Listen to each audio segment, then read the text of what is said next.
En la nostra imatge destacada del dia, esta on podem comprovar en directe el suport que durant tota la vesprada han mostrat al favor del manteniment de les emissions de Radiotelevisió Valenciana. Vegem a hores d'ara la plaça de la Mare de Déu de València, pancartes contra la decisió del Consell del president Fabra de tancar la televisió i la ràdio de tots els valencians. Un clam popular en una manifestació multitudinària que feia molt de temps que no es veia a la nostra terra.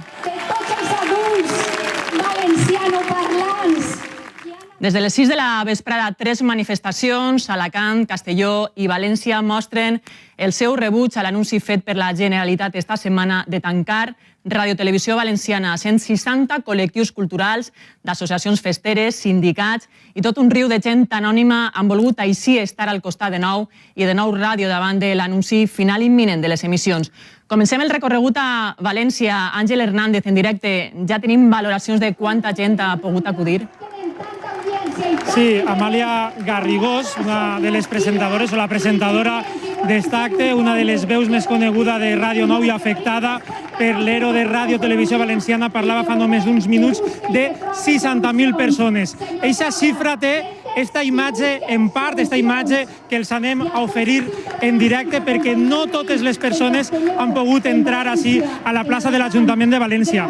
Quan la capçalera de la manifestació estava així i bona part dels assistents també, en la plaça de Sant Agustí, que és on ha arrencat aquesta manifestació, encara hi havia gent esperant a poder fer els primers metres d'una manifestació, d'un itinerari que ha recorregut el cor de València per a dir molt clarament que es vol una ràdio i una televisió pública en valencià en què els professionals puguen treballar com creuen que han de treballar. En aquests moments intervé en directe la presidenta del Comitè d'Empresa de Radiotelevisió Valenciana.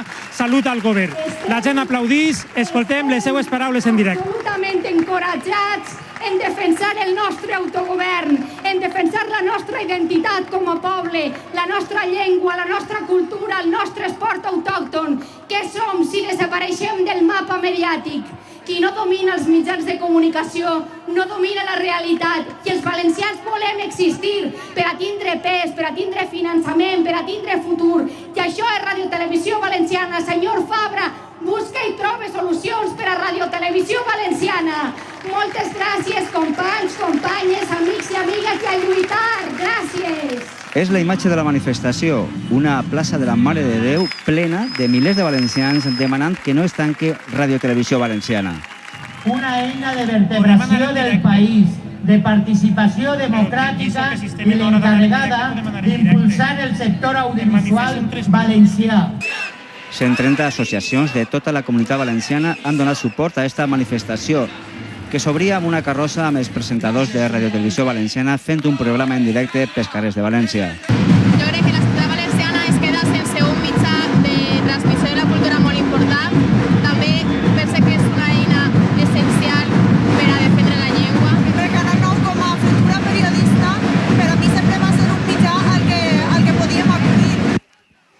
Manifestació multitudinària amb un missatge clar cap a la decisió del Consell per tancar la radiotelevisió pública. Els valencians demanen una cosa molt senzilla, molt clara: estatut d'autonomia, identitat pròpia i respecte a la llengua i a la cultura. I això és el que és Radiotelevisió Valenciana.